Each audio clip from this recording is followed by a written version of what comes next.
Kabanata 751. Ginoo. Chance. Si Sean, ang pinuno ng pamilya Robinson, ay gustong makipag-usap sa iyo. Malaya ka ba niyan? Kaya lang, lumapit si Spencer kay Jared at mahinang nagtanong. Nasaan na siya? Na-curious din si Jared na alamin kung ano ang inihanda sa kanya ng mga Robinsons. Ginoo. Chance. Please follow me, sabi ni Spencer habang inaakay si Jared papunta sa likod. Matapos dumaan sa isang koridor, dumating ang dalawang lalaki sa isang pribadong silid. Itinulak ni Spencer ang pinto. At nakita ni Jared ang isang matandang lalaki na halos kasing edad ni Spencer na nakaupo sa loob ng silid. Ginoo. Shy. Nang makita ang matandang lalaki si Spencer, agad itong tumayo at binati ito. Ginoo. Robinson. This is Mr. Chance, sabi ni Spencer. Itinuro si Jared, na nakatayo sa likuran niya. Sabik na naglakad si Sean papunta kay Jared at masigasig na sinabi. Mr. Chance, matagal ko nang narinig ang pangalan mo. Pero hindi pa ako nagkakaroon ng pagkakataon na makilala ka. Ito ay talagang isang malaking karangalan. Kinausap ni Sean si Jared sa magalang na paraan. Pagkatapos ng lahat, dahil sa reputasyon ni Jared, kinailangan ni Sean na hawakan ang lalaki sa mataas na pagpapahalaga. Ginoo. Robinson. Nambobola mo ako, sagot ni Jared na may mahinang ngiti. Halata sa kanya na may favor na hihilingin sa kanya si Sean. Matapos makaupo silang lahat sa loob ng silid, nagsalin si Sean ng isang tasa ng tsaa kay Jared. Ginoo. Robinson. Dahil espesyal na hiniling mong makilala si Mr. Chance, may gusto ka bang pag-usapan? Sinimulan ni Spencer ang pag-uusap. Tama iyan. Mayroon akong isang kayamanan na nakahiga ng walang ginagawa sa tirahan ng Robinson. At ito ay napakasayang. Dahil dito, nais kong ibigay ito sa iyo, Mr. Chance. Pagkasabi noon ay binuksan ni Sean ang isang bag na nasa tabi niya at may inilabas na pakete sa bag. Habang binubuksan ng lalaki ang pakete na nakabalot sa maraming layer, isang napakagandang bronze cauldron ang nabunyag. Kahit na kasing laki ng palad ang kaldero na kinakalawang na, kitang-kita pa rin ang mga inukit sa kaldero. Ginoo. Malamang. Itong tansong kaldero ay isang anti-gum na kuha ng ating mga ninuno. Sinasabing ito ay umiral sa loob ng ilang libong taon. Itinago namin ito sa bahay sa lahat ng oras na ito. Ngunit ngayon, ibibigay ko ito sa iyo. Umaasa ako na ito ay may kapaki-pakinabang sa iyo, Mr. Chance. Inilagay ni Sean ang bronze cauldron sa harap ni Jared. Nabatid na ang mga naunang henerasyon ng Robinsons ay mga Tomb Raiders. Bagamat batid ni Jared na sa ganoong paraan nakuha ang kayamanan, hindi niya inilantad si Sean doon at pagkatapos, si Jared ay hindi bihasa sa mga artifact. Ngunit siya ay sukat na nadismaya sa maliit na kaldero. Para saan ito maaaring gamitin? Sinubukan ni Jared na pakiramdam ang pagkakaroon ng kapaligiran na enerhiya sa kaldero. Ngunit wala. Kung iyon ang kaso, wala siyang pakinabang para sa item. Gayunpaman, nagpa siya ang lalaki na ihagis ang kanyang exploration power sa cauldron habang hawak ang gamit sa kanyang kamay. Sa sobrang bilis, nakaramdam siya ng pamilyar na sensasyon. Saglit na nag-isip si Jared. At may pagkalukot sa pagitan ng kanyang mga kilay. Na-activate niya ang lahat ng kanyang mga potensyal na enerhiya. Habang ang mga alon ng enerhiya na nabuo ay naglalakbay patungo sa kaldero. Isang malakas na tunog ang umalangaw-ngaw. Buzz! Buzz! Buzz! Sa susunod na sandali, ang kalawang na tumakip sa kaldero ay nagsimulang mahulog habang ang bagay ay lumaki hanggang sa laki ng isang plato. Kaagad pagkatapos, isang sinag ng berdeng ilaw ang dumaan. At isang bagong kaldero ang biglang lumitaw sa harap ni Jared at ng iba pang dalawang lalaki. Napanganga sa gulat sina Sean at Spencer nang makita iyon. Silang walang kamalay-malay pareho na maaaring lumaki ang kaldero. Iyon ay talagang nakapagtataka sa kanila. Sandali ding natigilan si Jared sa pagbabago ng kaldero. Nang mawala siya sa kanyang pagkakabigla, lumakas ang kanyang kasabihan. Alam na may espesyal na bagay tungkol sa sisidlan. Nakikita niya ang mga berdeng inscription na nakaukit sa buong kaldero, na tila nagtatag nito, sa paghusga sa kung gaano kahusay ang pagkakagawin ng kaldero. Sigurado si Jared na talagang hindi ito imitasyon dahil imposibleng lumikha ng ganoong kahusay na artifact gamit ang kasalukuyang teknolohiya. Matapos pag-aralan ng malapitan ang kaldero, biglang napansin ng lalaki ang salitang divine na nakaukit sa loob ng sisidlan. Ito kaya ang Divine Cauldron. Napabuntong hininga si Jared sa hindi makapaniwala. Ang Divine Cauldron ay isa 10 sinaunang banal na kasangkapan. Narinig na ni Jared ang tungkol sa mga banal na kasangkapan mula kay Draco noon. At nagulat siya na nakatagpo siya ng isa sa araw na iyon. Ang Divine Cauldron ay isang bagay na gustong taglayin ng bawat manggagamot. Hindi inaasahan ng lalaki na makakatagpo siya ng ganoong kayaman sa unang paglalakbay niya sa Nothana. Baka sa mukha ni Jared ang pagtataka habang kumikinang ang kanyang mga mata sa pananabik. Pagkatapos, kinuha niya ang Divine Cauldron upang suriin ang mga inscription nito, mula sa anyo at paraan ng paghahagis ng sisidlan. Walang duda na ang kaldero ay tunay. Ito ay ang Divine Cauldron talaga. Si Jared ay nakaramdam ng sobrang bigat na nanginginig ang kanyang mga kamay. Ito ay isang hindi inaasahang kasiya siya para sa kanya. Gamit ang Divine Cauldron, makakagawa siya ng mas advanced na mga table task. Baka makagawa pa siya ng detoxification pill. Kung nagtagumpay siya sa paggawa nito, tiyak na ibabahagi ni Jared ang mga table task kina Tommy at Phoenix. Magiging kahanga-hanga kung makapasok din sina Tommy at Phoenix sa Heavenly Realm na may potensyal na detoxification effect na mayroon ang mga table task sa kanilang katawan. Kung kailangan ni Jared ang malawak na kakayahan, kailangan din niya ng tulong. Kung ang kanyang mga kasama ay mga masters din ng spiritual energy cultivation, wala na siyang dapat ikatakot. Nagpalitan ng tingin sina Sean at Spencer matapos makita kung gaano kinikilig si Jared. Samantala, ramdam ni Sean ang pagdurugo ng kanyang puso. Ang kaldero ay nakahiga ng idly sa tirahan ng Robinson sa loob ng mga dekada. At ang pamilya ay nag-iisip na ito ay isang ordinaryong bagay lamang na libing. Bagamat alam nila na ito ay mahalaga. Para sa mga Robinsons, ang artifact ay walang halaga kumpara sa maraming iba pang mas malalaking kaldero sa kanilang pag-aari. Pinili ni Sean ang pinakamaliit na kaldero na ihaharap kay Jared. Sa pag-aakalang ito ang pinakawalang halaga sa lote. Hindi niya inaasahan na ang sasakyang dagat ay maaaring tumaas sa laki. At saka, sa pagtingin pa lang sa ekspresyon ni Jared, sigurado na si Sean na ang bagay ay isang kayamanan. Gayunpaman, dahil inalok na niya ito kay Jared, hindi na niya ito maibabalik. Ginoo Robinson, talagang gustong-gusto ko ang kalderong ito. Tatanggapin ko ang regalo mo. Kung mayroon kang anumang bagay na kailangan mo ng aking tulong, mangyaring huwag mag-atubiling magtanong. Bahagyang winalis ni Jared ang kanyang kamay sa kaldero. At kaagad, ang bagay ay lumiit pabalik sa orihinal nitong sukat.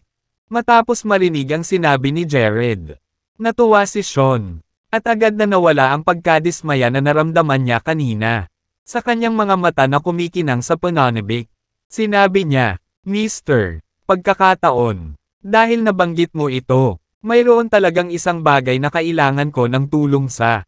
Ano ito? Kung ito ay isang bagay na maaari kong matulungan, malugod kong gagawin ito, sagot ni Jared. Niyakap ang Divine Cauldron sa kanyang mga bisig. Dahil tuwang-tuwa ang lalaki na nakakuha siya ng ganitong pambihirang kayamanan. Pumayag siya ng walang pag-aalinlangan.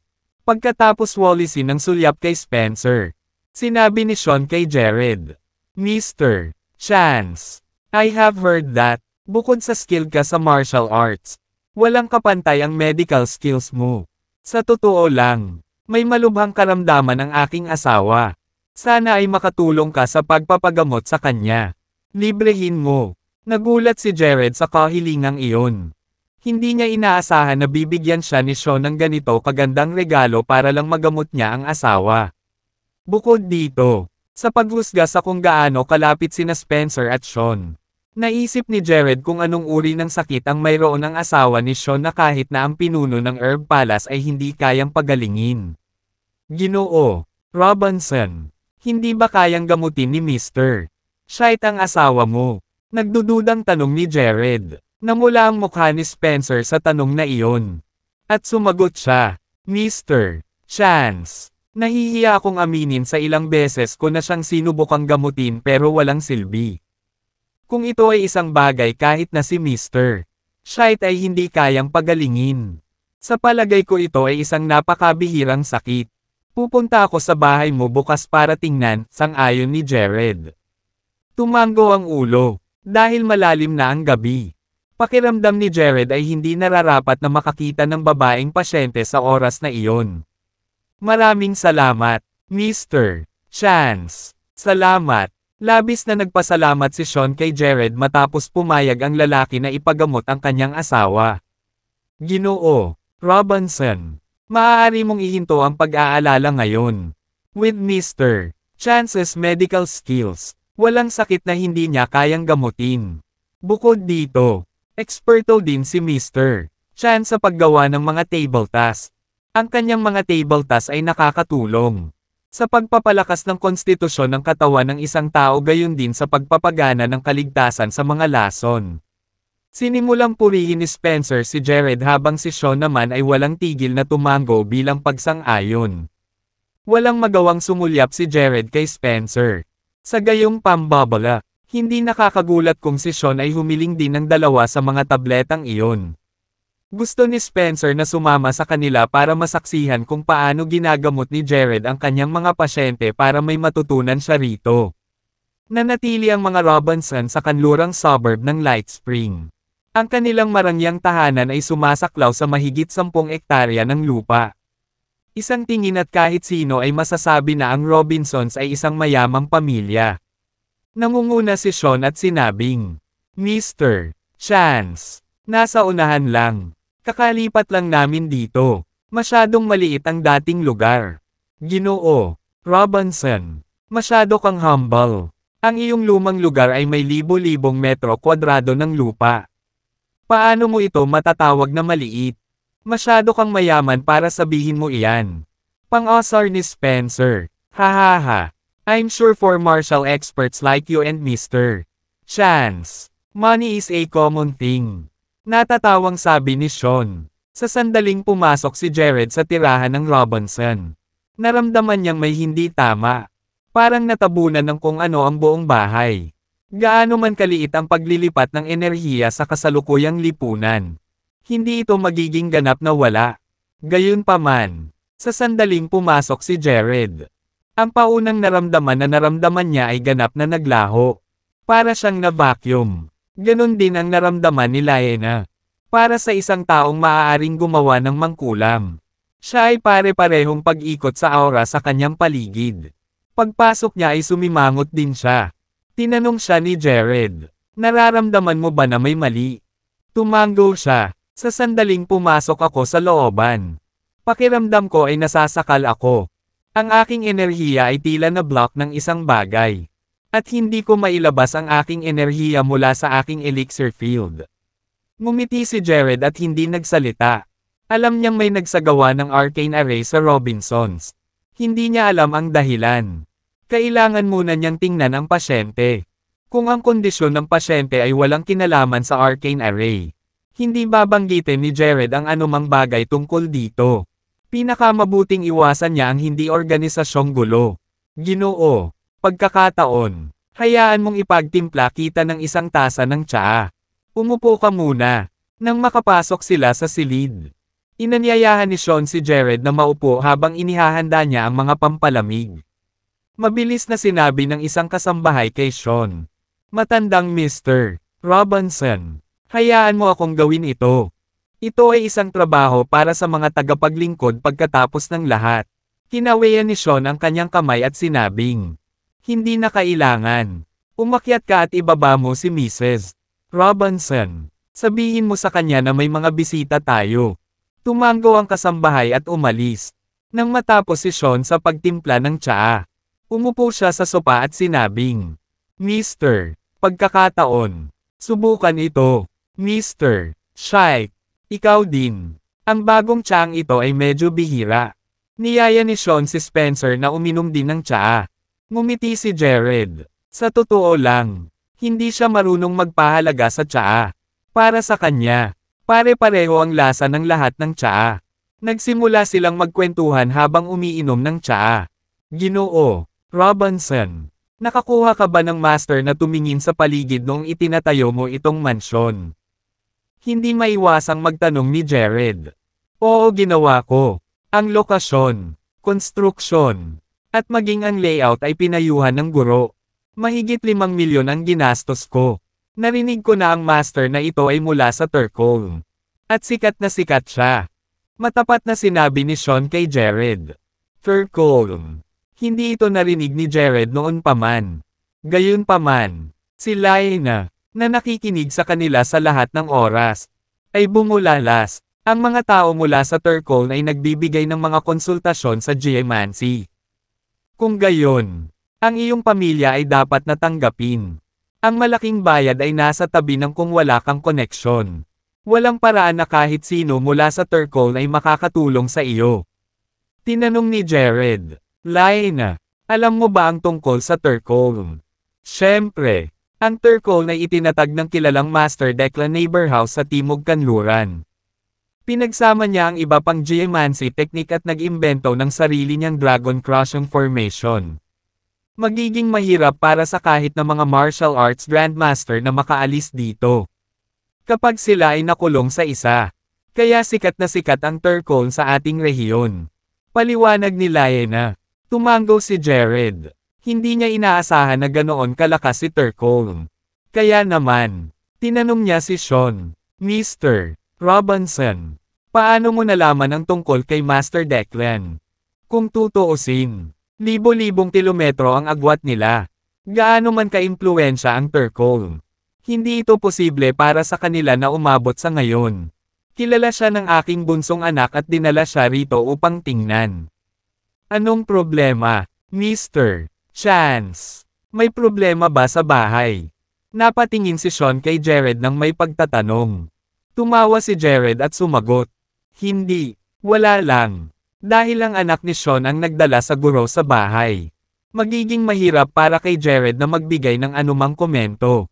Nakaramdam siya ng pagkabalisa mula nang pumasok siya sa loob ng tirahan ng Robinson.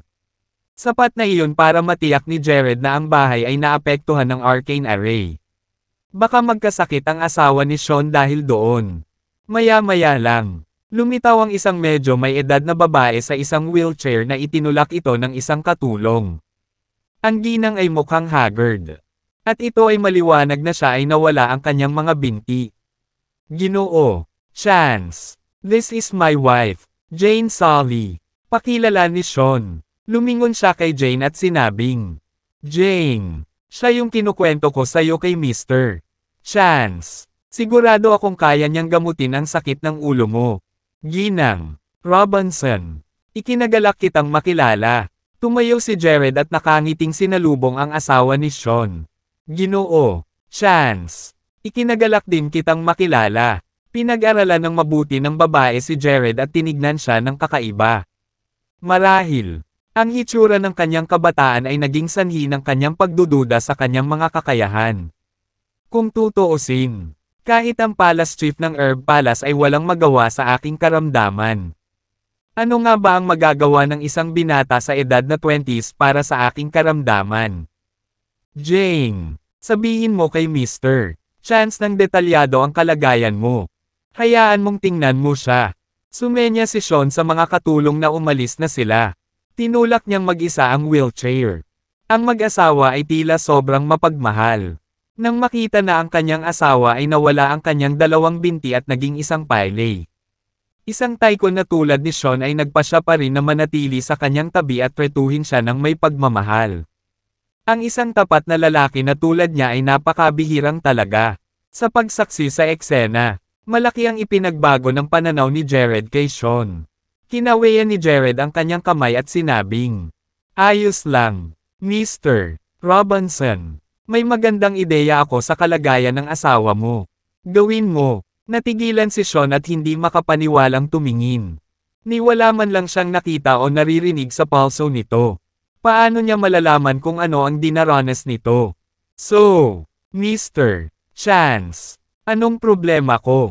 Nang tingnan siya ni Jared at sinabing alam niya kung ano ang kanyang mga problema. Nahulaan ni Jay na siya ay isang sinungaling. Naiintindihan niya kung ano ang mga problema niya. Kaya naman tinanong niya si Jared ng tanong na iyon para mahuli siya sa kanyang kasinungalingan. Ginang Robinson, madalas ba sumasakit ang ulo mo? At kapag nangyari iyon, grabe na malapit ka nang bumagsak. Casual na tanong ni Jared. Tumango si Jane. Tama iyan. Madalas sumasakit ang ulo ko. Sa tuwing nangyayari ta, sobrang sakit na parang gusto ko nang tapusin ang sarili kong buhay. Walang gamot ang makakapigil sa sakit. Ginoo, malamang. Kakaiba ang sakit ni Mrs. Robinson. Sa sandaling sumakit ang kanyang sakit ng ulo. Wala nang magagawa para makontrol ito. Sinubukan kong gumamit ng sedatives para maibsan ang kanyang sakit ng ulo ngunit walang epekto. Ang kakaiba ay mawawala ang sakit ng ulo kung hahayaan natin ito. Nagawa ko na ang buong pagsusuri sa utak at katawan ni Mrs. Robinson. Ngunit wala akong mahanap na anumang issue. Sabi ni Spencer na may pagtataka sa hitsura. Bahagyang ngumiti si Jared. Lahat ay maayos kay Mrs. Robinson sa pisikal. Kaya pala wala kang nahanap. Nasa puso niya ang sakit niya. Ang kanyang puso. Sa sandaling iyon, parehong tumingin sina Spencer at Sean kay Jared para sa karagdagang paliwanag. Tumango si Jared. Tama iyan. May bumabagabag sa kanya. Ang katotohanan na siya ay dumaranas ng hindi mapigilan na pananakit ng ulo ay dahil hindi siya nakakatulog ng maayos sa gabi. Sa katunayan, madalas siyang binabangungot, samahan pa ng konting spell. Kaya naging ganito ang kalagayan niya. Bakit hindi mo sinabi sa akin na binabangungot ka? For some reason. Naging iwas at mukhang awkward ang asawa ni Sean. Tila nag-aatubili siyang sagutin ang tanong niya. Isa lang itong bangungot. Bakit wala siyang sasabihin tungkol dito? Magsalita ka. Tama ba si Mr. Chance? Ano ba talaga ang mali sa iyo? May tinatago ka ba sa akin? Nang makita ni Sean ang asawa na ayaw sagutin ang tanong niya. Kakaiba ito. Biglang bumagsak ang luha ni Jane. Nagsimulang magpanik si Sean nang makita niyang umiiyak ang asawa. Agad siyang nagtanong, Jane, please don't cry. Sabihin mo sa akin. Ano ang nangyayari? Gayunpaman, nang magsalita si Jane, pumasok ang isang masiglang binata na nakasuot ng suit. Katabi niya ang isa pang chap na malapit sa kanyang edad. Tay, hiniling ko kay Curtis na pumunta at gamutin si nanay. Sabi ng binata na nakasuit. Ang binatang iyon ay walang iba kundi ang anak ni Sean na si Callum Robinson. Pinagmasdan ng binata na nakatayo sa tabi ni Callum ang mga tao at napakunot ang noo nang makita si Lyanna. Sa sobrang bilis, iniwas niya ang tingin. Nang makita ni Callum si Spencer, tumango siya at binati, Mr. Shike, kamusta? Ngumiti si Spencer kay Callum at tumugon. Mukha ka pa ring masigla gaya ng dati. Ang sweet din magsalita. Walang sinabi si Callum kay Jared dahil hindi niya kilala kung sino siya. Gayunpaman, nang pagmasdan niya si Lyanna, agad siyang nabighani sa kagandahan nito. Ang malaanghel na mukha ni Lyanna na sinamahan ng kanyang mga katanji tanging katangian. Ang kanyang sexy na figure, at ang bango ng katawan na nagmumula sa kanya ay sobrang hindi kayang hawakan ni Callum. Nanatili itong nakatitig sa kanya nang hindi man lang kumukurap na para bang nasa isang spell. Ubo, ubo. Nang makita ni Sean ang kanyang anak na nakilala kay Lyanna nang walang pakundangan ay umuubo ito ng 2 beses. Maaaring hindi alam ni Sean ang relasyon ni Lyanna at Jared. Ngunit hindi magiging maganda kung saktan mo si Jared.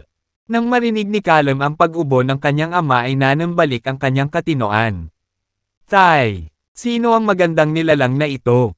Callum. Ito si Mr. Chance. Hiniling ko sa kanya na pumunta at tingnan ang iyong ina. Hindi pinakilala ni Sean si Lyanna. Sa halip, itinuro niya si Jared at nagpatuloy. Ang babaeng ito ay kaibigan ni Mr. Chance. Nagsama na sila. Aware si Sean na Ledger ang anak niya. Ang kanyang paraan ng pagpapakilala ay upang matiyak na kinokontrol ni Callum ang kanyang sarili sa harap ng iba. Malamig na sumulyap si Callum kay Jared at walang sinabi. Sa halip, lumapit siya kay Jane. Bumaba. At sinabing, Nanay, gumagaan na ba ang pakiramdam mo? Time na tumango si Jane. Mas mabuti na ang pakiramdam ko ngayon. Hindi na masyadong masakit ang ulo ko. Ma, huwag kang mag-alala. Dinala ko si Curtis dito. Mapapagaling ka niya sa sakit ng ulo mo. Sabi ni Callum sabay turo sa binata na nakatayo sa tabi niya. Ikinalulungkot ko na abalahin kita. Sabi ni Jane na may mahinang ngiti kay Curtis. Magalang na sabi ni Curtis. Mrs. Robinson, mangyaring huwag sabihin iyan. Magkaklase kami ni Callum. Maaari mo lang akong tawagan sa aking pangalan. Nanliit ang tingin ni Jared nang tumingin kay Curtis. Pagkatapos ay tinanong niya si Sean. Kaklase ba ng anak mo ang lalaking ito? Tama iyan. Si Curtis din ang pumili nitong site para sa mansion ko. Natututo siya ng kanyang mga kasanayan mula sa Turkol. Sagot ni Sean sabay tango. Hindi nakakagulat na nagawa mong mag-imbite ng isang tao mula sa Turkol sa 5 milyon lamang. Kaklase pala ng anak mo. Ha? Bulalas ni Lyanna sa gilid. Namulat sa kanya ang realisasyon matapos marinig iyon. Ang mga disipulo ng Turkol ay pawang mapagmataas at mayabang. Kaya isang pipe dream na imbitahan sila ng 5 milyon lamang. Kasunod ng komento niya, agad na binawi ni Curtis ang ulo niya at tinitigan siya. Miss, parang alam mo rin ang tungkol sa Turkol. Kahit na ang Turkol ay napakakilala sa Timog Kanluran. Sila ay kasalukuyang nasa Nothana. Dahil libo-libong kilometro ang layo. Kakaunti ang nakarinig tungkol dito. Alam ko ito dahil ito ay lubos na kilala sa Timog Kanluran. Pero wala akong narinig tungkol sa iyo. Nakangiting sagot ni Lyanna. Sa kabila ng kanyang pananalita. Hindi napangiti si Curtis. Sa halip, pinag-aralan niya itong mabuti. Biglang nagningning ang mga mata niya. Taga Mapleton ka. Oo, taga Mapleton ako. Walang pakialam na tumango si Lyanna. Hindi nag-abala na itago sa kanya ang katotohanang iyon. Bilang tugon sa kanyang pag-amin. Sumili ang ngiti sa mukha ni Curtis. Hindi nakakagulat na alam mo ang tungkol sa Turkol. Taga Mapleton ka pala. Anyway. Isa lang ang napakagandang babae sa Mapleton ang diyosa ng Poison King. Si Lyanna. Ikaw si MS. Lyanna. Hindi ba? Naalimpungatan agad si Lyanna nang marinig iyon. Pagkatapos ng lahat, ang mga batang babae ay walang alinlangan na gustong pinupuri sa kanilang hitsura. Oo, ako si Lyanna. Tumango si Lyanna bilang pagsang-ayon. Kung hindi ako nagkakamali, dapat itong si Jared noon.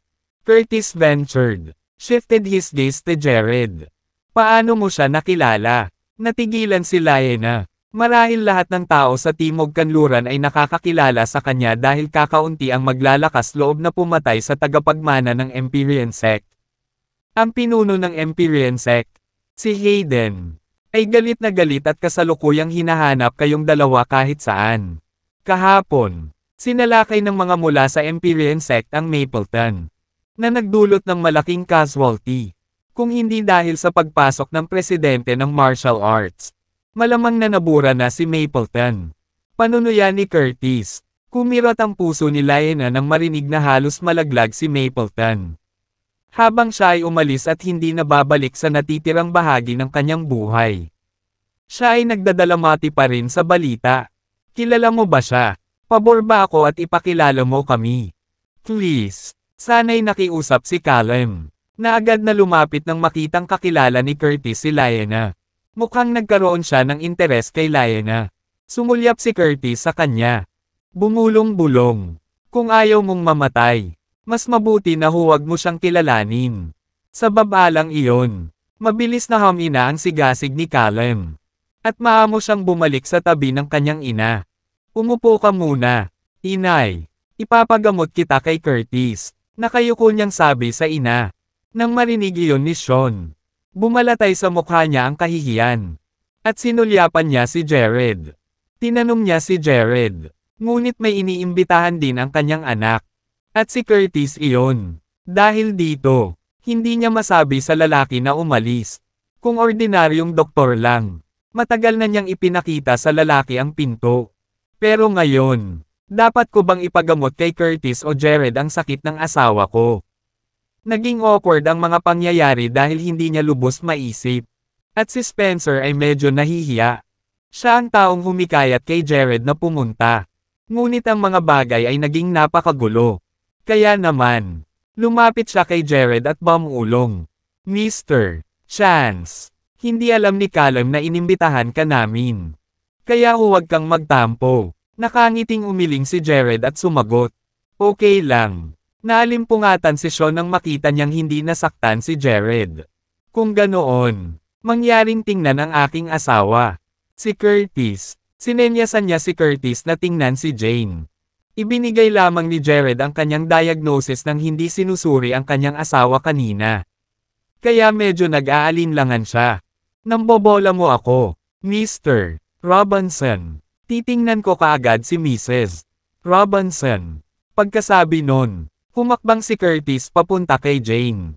Nagpalitan ng tingin sina Curtis at Callum. Habang sila ay napakapalihim. Si Jared ay napansin pa rin ito. At saka, dapat may mali dahil nasa ilalim ng arcane array ang bahay. Iunat mo ang iyong kamay. Mrs. Robinson, hayaan mong tingnan ko kung ano ang problema mo. Bahagyang inilagay ni Curtis ang kanyang kamay sa palso ni Jane at ipinikit ang kanyang mga mata na para bang sinusuri siya nito. Kung ikukumpara kay Jared, na nakita lang at alam ang lahat ng hindi kinukuha ang palso o sinisiyasat ng tingnan niya ito kanina. Parang pinaglalaroan niya si Jared. Kung hindi dahil sa matinding pagtatangka ni Spencer. Hindi maniniwala si Sean kay Jared at binigyan pa siya ng regalo. Sa halip, tiyak na itinuring niya ang huli bilang isang manloloko at itinapon siya. Ilang sandali pa, tumayo si Curtis. Nang makita iyon, nagmamadaling nagtanong si Callum. Okay lang ba ang nanay ko? Curtis. Ginang. Okay lang si Robinson. Callum. Buti na lang tumagos ang negative energy sa kanya, na nagiging sanhi ng madalas na migraine. Magiging tama siya bilang ulan pagkatapos kong ilabas ang epekto ng enerhiya sa kanyang katawan. Pagkasabi niyon ay naglabas siya ng anting-anting nang wala sa oras at umawit ng kung ano-ano. Tapos, bigla niya itong idinikit sa noo ni Jane. Ang babae ay biglang hindi gumagalaw na para bang siya ay na-immobilized sa kanilang mga spell. Hindi man lang kumukurap ang kanyang mga mata. Makalipas ang ilang sandali, isang ulap ng itim na ambon ang lumitaw sa itaas ng kanyang ulo.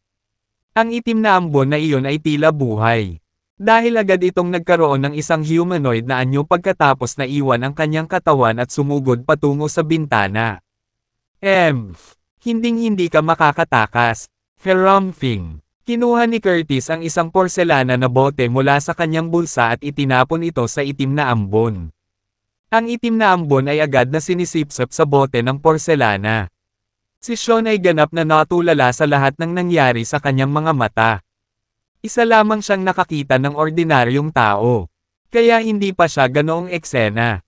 Maging si Spencer ay nabigla ng hindi masabi. Sa kabila ng pagiging martial artist mismo. Hindi pa siya gaanong nakakita ng exorcism at mga katulad nito pagdating sa spiritual arts. Matapos masipsip ang itim na ambon sa bote ng porselana. Ang bote ay mabilis na lumipad pabalik sa kamay ni Curtis. Kasabay nito, ang alindog sa noo ni Jane ay naging ulap ng puting ambon. Nakita mo ba yon? Si Curtis ay hindi kapani-paniwala. Kalahati. Gaya ng inaasahan sa isang alagad ng Turkolm. Natulala si Sean kaya nauutal siya. Same time ding tumango si Spencer. Nagulat din. Noon pa lang, tila nakumbinsi sina Spencer at Sean sa palabas na ginawa ni Curtis.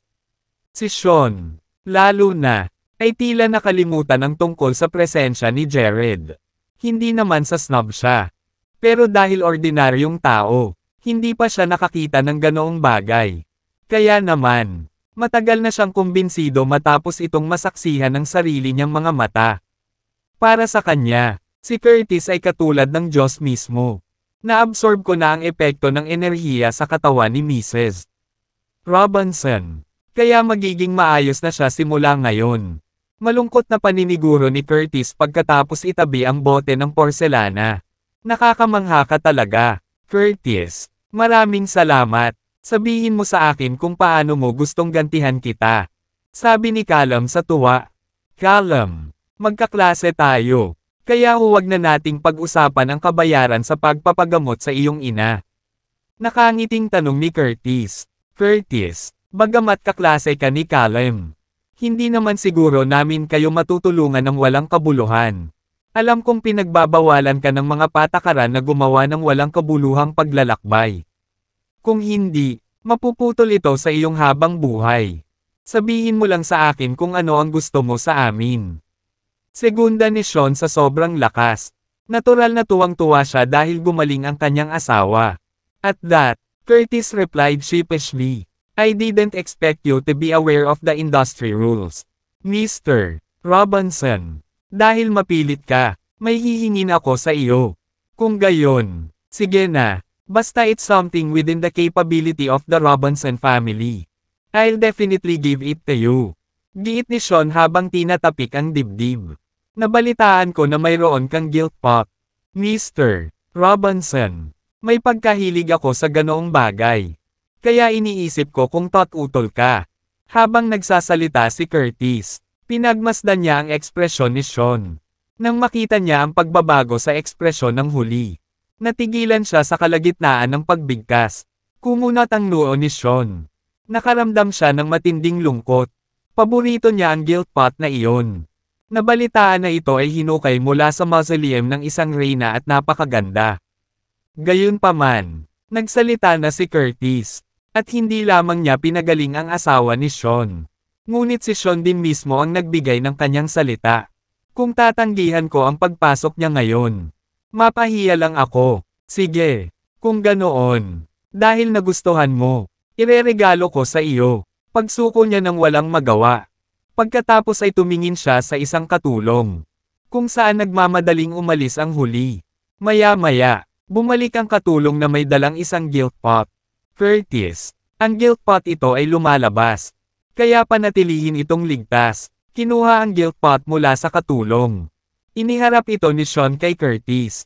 Bahagyang tumango si Curtis. Wala siyang sinabi. Ngunit matagal nang nakaukit sa kanyang mga tampok ang matinding pananabik. Tinanggap ang guilt pot. Agad niyang inilagay ang masamang espiritu sa bote ng porselana dito. Pagkatapos niyang gawin iyon, nagpaalam siya kay Sean at umalis na.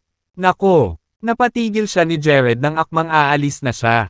Actually, walang kinalaman sa akin ang alam mong soul manipulation technique. Gayunpaman, hindi ako maaaring umupo at walang gawin kapag ginagamit mo ito para saktan ang iba. Kalmadong sinabi ni Jared.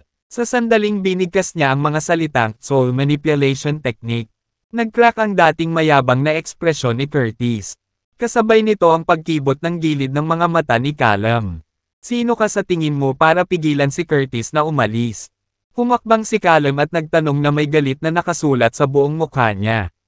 Anong ginagawa mo, Mr. Chance? Maingat na tanong ni Spencer nang makitang pinipigilan ni Jared si Curtis na umalis at may sinabi pa siyang kakaiba sa kanya. Ginoo, Chance, paano ka na-offend ni Curtis? Baka humingi ako ng tawad sa ngalan niya. Pero pwede ko bang malaman kung ano ang ibig mong sabihin sa pagpigil sa kanya na umalis? Tanong din ni Sean, habang magalang na kinakausap niya si Jared.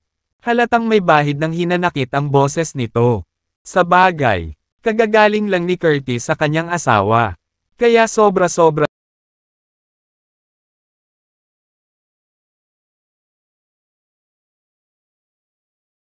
Curtis, ang guilt pot ito ay lumalabas. Kaya panatilihin itong ligtas. Kinuha ang guilt pot mula sa katulong. Iniharap ito ni Sean kay Curtis. Bahagyang tumango si Curtis. Wala siyang sinabi. Ngunit matagal nang nakaukit sa kanyang mga tampok ang matinding pananabik. Tinanggap ang guilt pot. Agad niyang inilagay ang masamang espiritu sa bote ng porselana dito. Pagkatapos niyang gawin iyon, nagpaalam siya kay Sean at umalis na. Nako, Napatigil siya ni Jared nang akmang aalis na siya. Actually, walang kinalaman sa akin ang alam mong soul manipulation technique. Gayunpaman, hindi ako maaaring umupo at walang gawin kapag ginagamit mo ito para saktan ang iba. Kalmadong sinabi ni Jared. Sa sandaling binigkas niya ang mga salitang soul manipulation technique. Nag-crack ang dating mayabang na ekspresyon ni Curtis. Kasabay nito ang pagkibot ng gilid ng mga mata ni Callum. Sino ka sa tingin mo para pigilan si Curtis na umalis? Humakbang si Callum at nagtanong na may galit na nakasulat sa buong mukha niya. Anong ginagawa mo, Mr. Chance? Maingat na tanong ni Spencer nang makitang pinipigilan ni Jared si Curtis na umalis at may sinabi pa siyang kakaiba sa kanya. Ginoo, Chance, paano ka na-offend ni Curtis? Baka humingi ako ng tawad sa ngalan niya. Pero pwede ko bang malaman kung ano ang ibig mong sabihin sa pagpigil sa kanya na umalis? Tanong din ni Sean, habang magalang na kinakausap niya si Jared. Halatang may bahid ng hinanakit ang boses nito. Sa bagay, kagagaling lang ni Curtis sa kanyang asawa. Kaya sobra-sobra na para pigilan ni Jared ang lalaki na umalis sa harapan niya. Maaaring hindi mo alam kung ano ang ibig kong sabihin. Ngunit tiyak na alam niya. Ngumiti si Jared kay Curtis. Walang babala. Ang kanyang kamay ay pumutok upang bawiin ang gintong palayok mula sa kamay ng huli. Saglit na nagulat si Curtis bago siya mabilis na napaatras.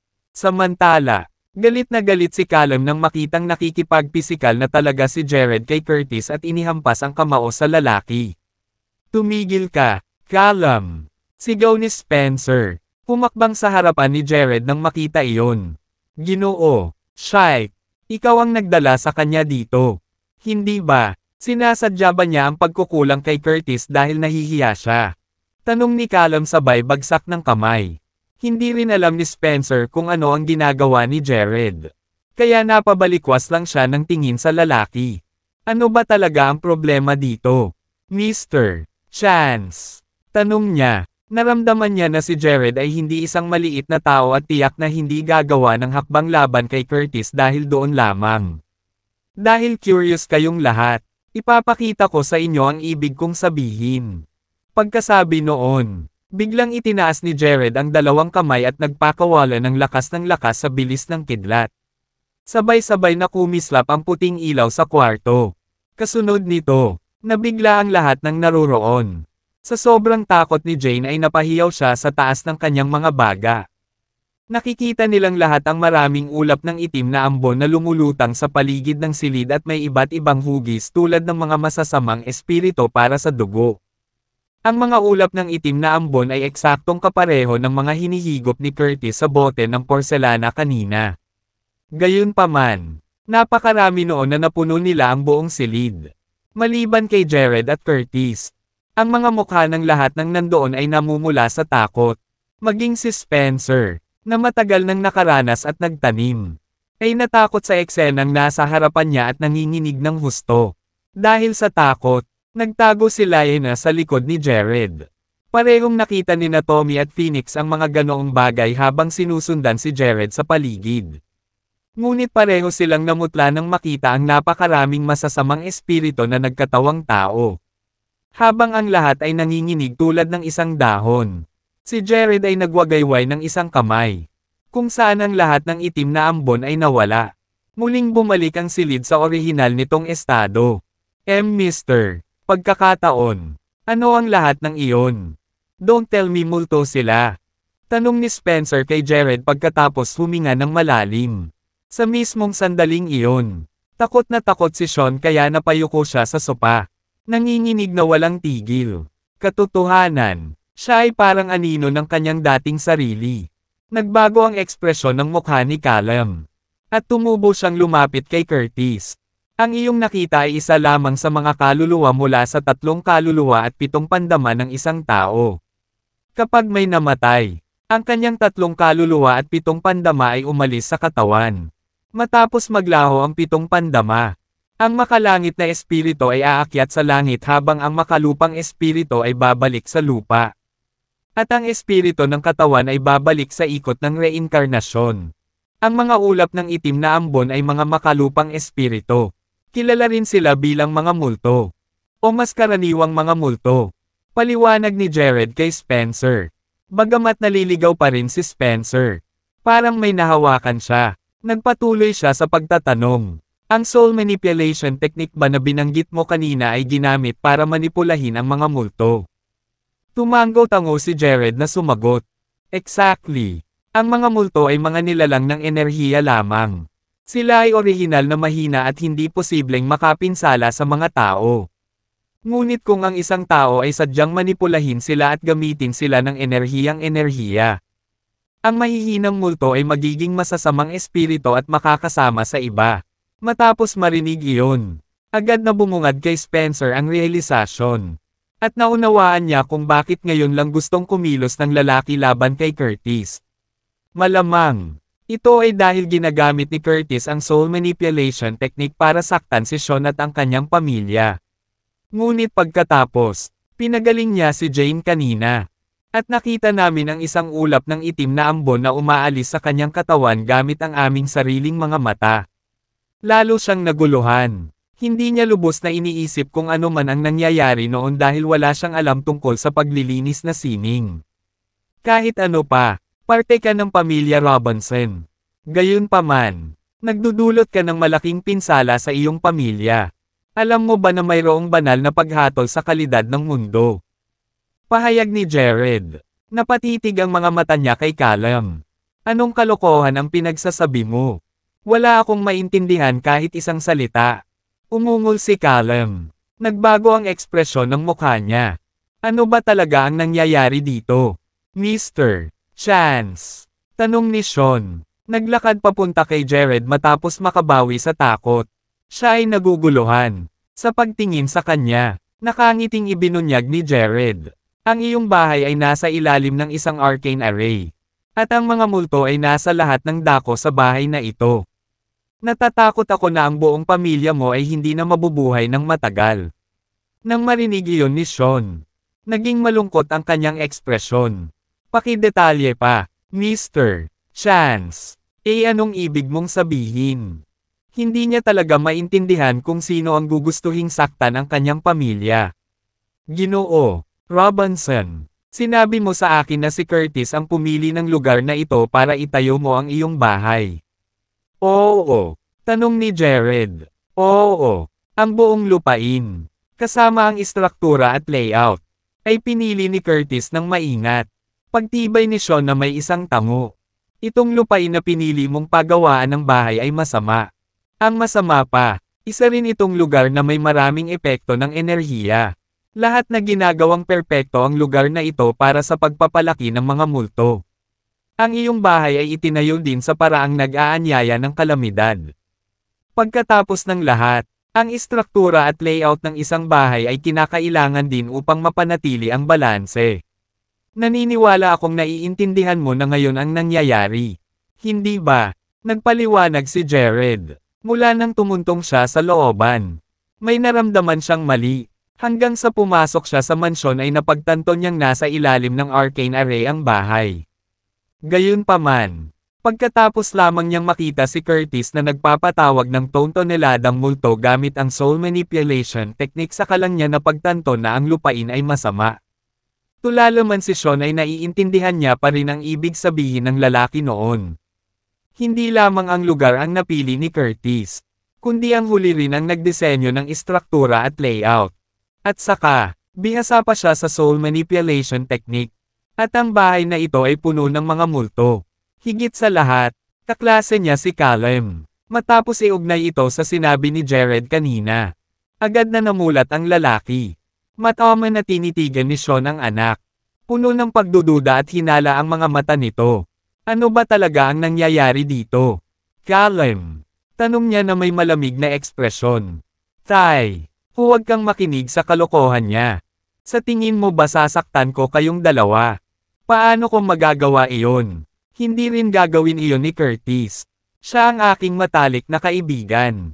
Sa kabila ng pagiging panik, sinubukan pa rin ni Callum ang lahat para tanggihan ang paratang. Sa pagkakataong iyon, hindi rin alam ni Sean kung ano ang paniniwalaan. Anak ko si Callum. Kaya bakit niya sasaktan ang sarili niyang pamilya? Paano ito makikinabang sa kanya? Curtis, nagsasabi ba ng totoo si Mr.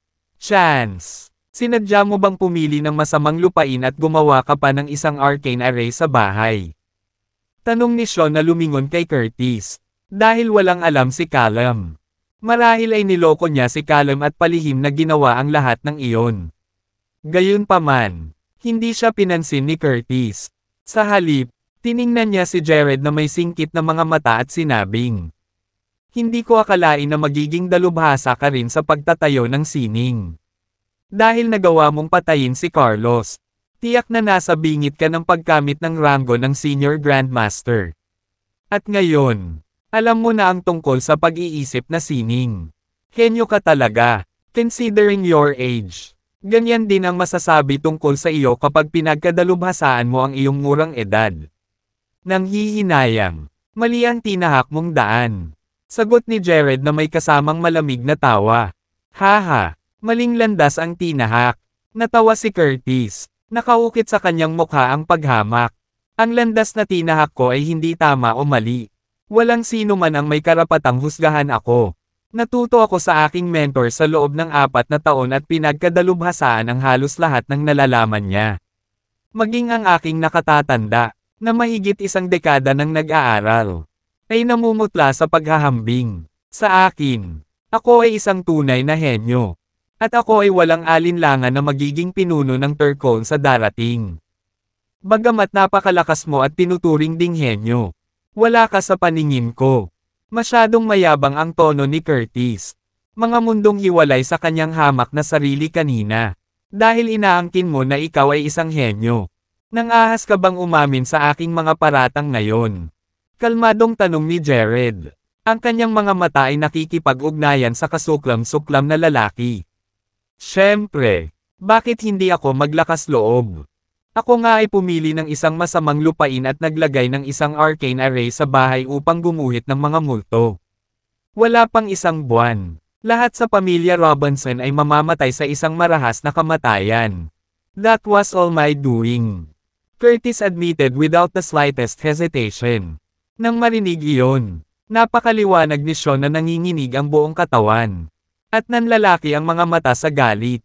Napahawak pa siya sa kagustuhang patayin ang lalaki. Dahil sa takot, dali-daling nabigla si Callum. Anong kalokohan ang ibinubulalas mo? Curtis. Pagkatapos, humarap siya kay Sean at hinimok. Dad, takbo lang ng bibig niya. Paano kaya niya magagawa iyon? Hindi rin siya makikinabang sa anumang paraan. Sinubukan niyang ipaliwanag ang lahat. Ngunit pinutol siya ni Curtis.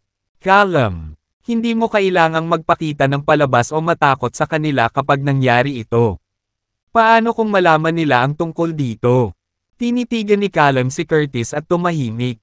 Sa madaling salita, palihim niyang kinukumpirma ang komento ng huli. Dahil doon, nanginginig sa galit si Sean. Sinaman niya ng tingin si Callum na halata sa mukha niya ang galit. B*****starred ka. Halimaw ka talaga. Gusto kitang patayin. B*****starred ka.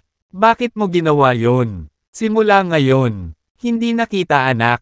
Habang nanginginig, sumugod siya para hampasin ang kanyang anak sa mukha. Ngunit itinulak siya ng huli. Natarante si Sean. Dahil hindi kailanman nang ahas si Callum na gawin sa kanya ang ganoong bagay mula pagkabata. Tama na yan. Hindi ako ang anak mo sa simula. At hindi rin ako ang laman at dugo ng pamilya Robinson. Kaya, hindi ko kailangan na palayain mo ako sa pamilya. Sumisigaw si Callum sa taas ng kanyang mga baga. Anong sabi mo? Ulitin mo kung maglakas loob ka.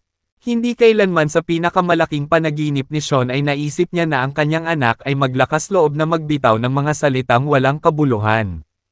Hayaan mong sabihin ko sa iyo na hindi mo ako anak. Noon pa man ay bata pa kayong dalawa. Palagi na kayong nakikinig kay Caleb at binalak pa siyang gawin siyang padre de pamilya. Akala ko pareho kayong nakagawa ng ganoong desisyon dahil hindi mo ako gusto. Pagkatapos kong basahin ang tala-arawan ng aking ina, alam ko na hindi ako anak ng pamilya Robinson. No wonder palagi na lang pinapaboren yung dalawa si Caleb. I hate you. Kaya gusto kong patayin kayong lahat. Sa oras na iyon, lahat ng ari-arian ng pamilya Robinson ay magiging akin. Walang humpay na umungal si Callum na parang tigre. Nababalot ng galit ang kanyang mukha.